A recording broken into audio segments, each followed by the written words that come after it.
Hello. It's me again. I guess you can call me the Night Walker, although that's not my real name. But we'll get to that later. It's come to my attention that a strange frequency interrupted our last story. I'll make sure that doesn't happen again. Speaking of frequencies, my favorite show is about to start. The holidays can be so very lonely, don't you think? Let's take a walk and listen together. You are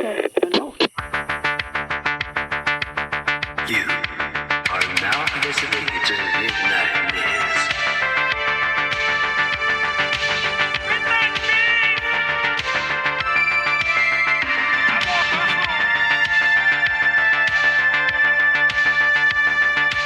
Open your eyes and your ears. Why, hello there, my pretties. Funny to find you here late at night. And on Christmas Eve, no less. Wow, you must be just as lonely as me. Well, you can hang with me all night. I'll be staying up to make sure Santa gets the soy milk and vegan cookies my neighbor brought over this morning. Because I ain't eating that shit, Barbara. Not today, Satan. Tonight, while others are dreaming of sugar plums dancing in their heads, you and I are going to do our best to solve a little bitty mystery. Our subject for tonight, drumroll please. The Granite Mountain Massacre. Last month, on a night much like this, 3 tourists were visiting from abroad to hike our famous mountain, and something viciously took their lives. Bodies were not found in just one place. They were scattered all over the forest in little pieces. Some say it was a bear or wolves. Some believe it was monsters or aliens. Some even think it was a mob hit. Forget about it. I'm a big fan of The Sopranos, so I like that theory. But I want to know what you think. You know the drill, and you know the number. This is Midnight Miz, taking your calls from sundown to sunrise on the Deep Wave 88.6. Jenny baked the cookies sweet and warm after playing out in the snow. If there ever was a straight shooter, it was Melissa Ms. Franklin. Once the news reporter for Coyote Peaks' largest radio station, Ms. never could quite play by the rules. With constant fines from the FCC, it was inevitable that she'd leave to start her own show on the local pirate station. If you could even call it a station, more like a small cabin in the woods with a satellite just on the outskirts of town. She never took a night off, not even during the holidays. Tonight, as she waited for her phone lines to light up, Ms. opened a Christmas gift from her former coworker, Rodney Viernes, better known as DJ Rhino Rodney, on the Chill 95.7. Tearing through the wrapping paper and opening the small box, she uncovered a long, shiny, and pointy rod in the shape of a... You get my gift? Rodney, you're a perv. What? Are the batteries included? It's a rocket, you dummy. There's an engraved base you screw it into. Did you even read it? You're out of this world, floating around your tin can far above the moon. Love, Rodney.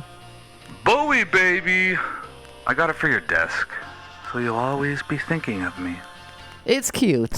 Cheap, but cute. Hey, that was expensive. It's solid. The sticker on the box says made in China, dude. That's a reused gift box. So, can I see it tonight? It is the holidays, after all. I'm taking calls tonight. People aren't gonna call after midnight on Christmas Eve. I'll bring some wine.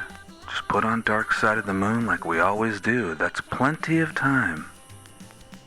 I think this subject might be a hot one. You know, if you never left 95.7, you'd be off right now with me, cuddling in front of my warm fireplace. Oh, you mean cuddling with DJ Rhino Rodney, where the hits don't quit and the vibes are always chill? Very funny, Miz. I forgot to laugh. I gotta go. Okay, text me. And we're back. Hey, I got a question. If there's a snowball in both your left and right hand, what do you have? You have Frosty's full attention. Sorry, not sorry. Okay, enough of the jokes, people. It's time to get down to the nitty-gritty. We want to know what happened to those poor hikers. And our first caller just might shed some light for us. Hey there, you're on the air. Hello? Am I on? Yep, you are. What's your theory? I think it was Ronald Bishop over at the Dollar General. Well, that's a big claim. What makes you say that? Last time I was there, my cart rang up to $4.22. I gave him a $5 bill. He only gave me 3/4 back. When I asked for the rest of my change, he just shrugged and started checking out other customers. So that's it? Where did the 3 cents go? A man like that can't be trusted. Okay, thanks. Merry Christmas. Next caller, you're on the air. Butthead says what? Butthead says what? Are you and your friends trying to get me to say a certain word so that you can laugh because you're extremely high, bored, and pretty much unsupervised right now? What? What? Next caller, you're on the air. Definitely a bear. What makes you say that? I mean, look at what happened to them. They were minced. You think a human can do that? Well, that's what the CPPD is claiming, but I don't buy it. There hasn't been a bear attack here in over 50 years. Also, it's during their hibernation period, and these hikers were experienced. They would know what to do if a bear showed up. Well, I think it's still a bear. Thanks for calling. Merry Christmas. Hello, caller, you're on the air. Have you ever seen a bear? I have, in fact. Once at a zoo. You ever look into its eyes? Not sure if I have. I don't actually really remember. Why? The thing about bears is they got lifeless eyes. Black eyes. Like a doll's eyes. Oh, we're doing When they Jaws come now. at ya. Nice. And you're on the air. What you got? Nobody knows how those hikers got killed up there in the mountains. Vampires and werewolves are not real. The ghost of Edith Holloway is not floating around town. And aliens don't exist. Do us all a favor. Stop these conspiracy theories. Let the cops do their jobs. We have time for one more caller before we spin some tunes, so let's hope this one has teeth. Caller, you're on the air. Hello? Caller? You're on the air.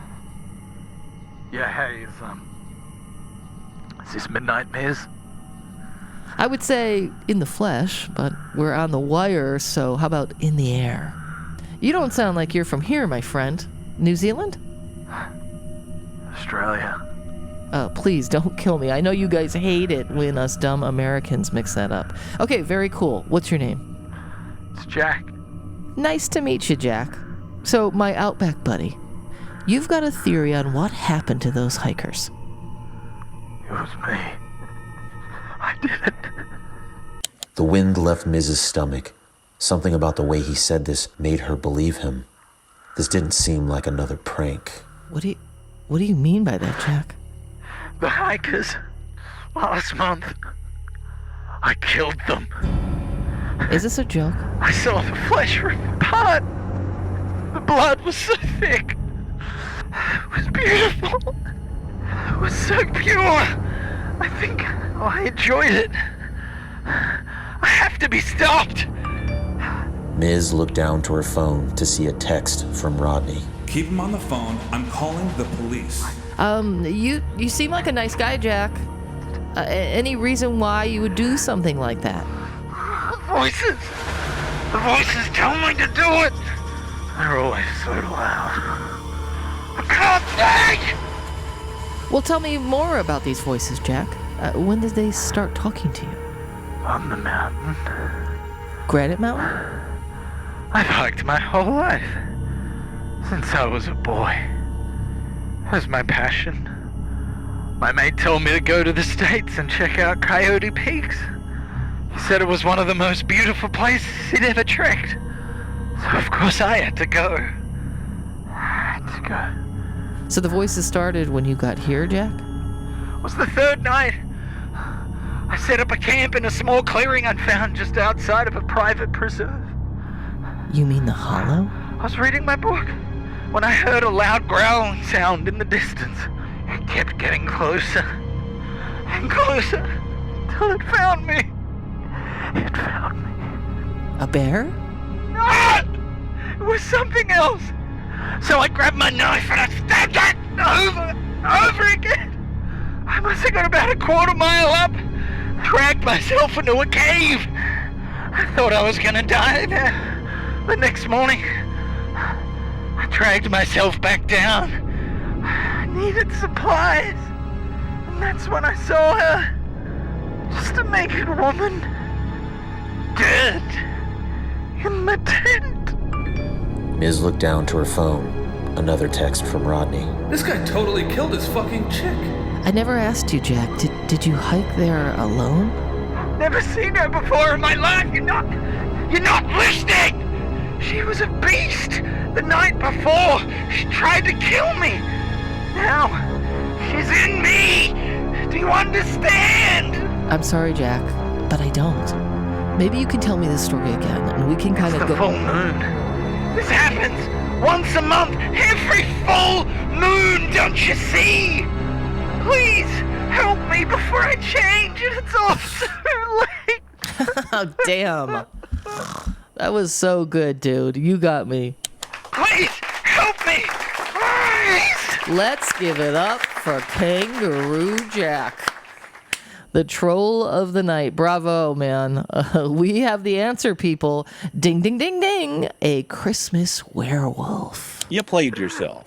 Hang up. Please, I have to. Well, I was duped.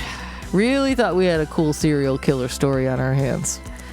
Oh well, if you're the police listening, you can turn around now. Nothing to see here. Well, except for my defeated yet also very impressed face. Good one, Jack. Still taking your calls, people, right after a small word from our sponsor.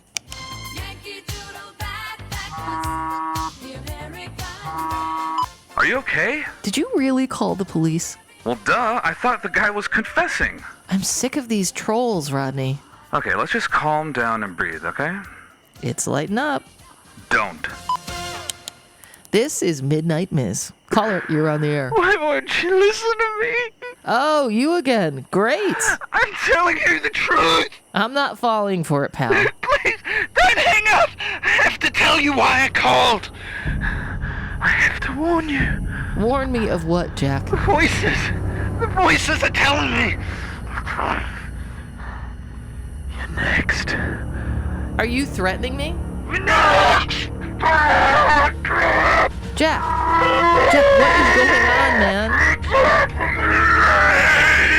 Jack, why are you screaming? Because I hate you. Well, that wasn't very nice. I'm gonna need another break after that one. Still taking your calls right after this fitting tune.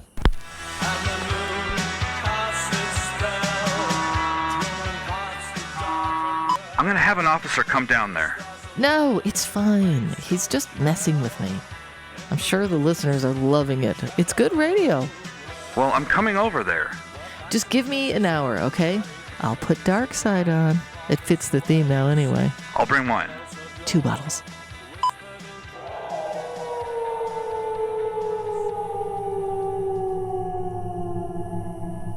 The hairs on Mrs. Neck stood up. She walked slowly to the window. Only the long dirt road leading to the station was visible, lit by the light of the full moon. The road stretched far into the darkness of the forest, eventually disappearing. Nothing there. Stupid. So dumb. Ms. turned to her desk, pulled a pack of Parliament lights from a drawer, and lit a cigarette. She picked up the metal, rocket-shaped gift she'd received from Rodney and twisted it into the base before sitting it on the desk. Reading the inscription again, she smiled to herself. Rodney, you big sap. She took slow puffs of her cigarette, trying to relax, when something appeared in the window behind her, emerging from the shadows at the far end of the dark road. It looked like a large, hairy creature walking on all fours. Then it began to sprint, gaining speed with each step until it was hurtling towards the station's window at an incredible pace. The large creature bolted at Miz, slashing towards her. She quickly grabbed the rocket statue from the desk to defend herself. As it lunged over her, Miz gripped the base and aimed the sharp tip of the rocket right towards its eyes. The long metal rod pierced all the way through the creature's right socket and deep into its skull. It wailed in agonizing pain before collapsing to the ground. Catching her breath, Miz watched in horror as the beast took its last breath and slowly began to change shape into something else. A naked human man, dead on the station floor. Holy shit, Jack. She bent down to look closer. On the bottom of the statue's base, now pressed into the man's head, was another sticker. It read, 100% sterling silver. Jack Campbell is his name. Aussie fella. He traveled out here to hike about 2 months ago and went missing. We thought he just wanted to overstay his visa and took off. He must have been living up there on that mountain this whole time. He said there was a cave up there and a dead... Rodney. Dead what? Animal. Just an animal. Yeah, well, that's wildlife for you. We'll take another look-see after Christmas. He probably just went up there to do drugs like most of those hippie hackers. Had a bad trip or something. One time a group went up there to do that ayahuasca stuff. They all turned into goddamn cannibals. Everybody ate each other. Seriously? No, I'm just joshing you. Like your prank radio show. It's not a prank show. Sure. Well, Hector here's gonna take you down to the hospital and get that nasty cut on your arm cleaned right up. Looks like it got you pretty good there. Just a scratch. We'll handle everything here. Let's roll, boys. I'm coming with you.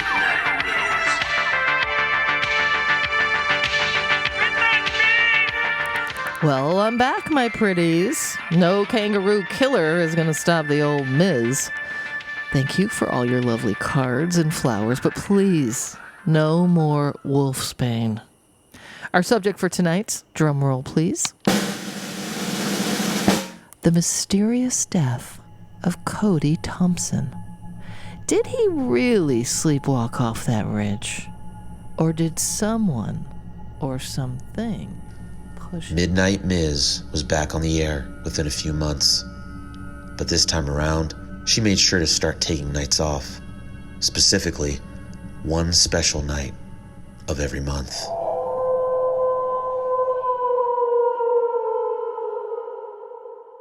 And the moon casts its spell, throwing hearts to darken well. Stars align with fate's own shell, in the moon's shell. Well, what fashions resist not to break, trains of light before the sway.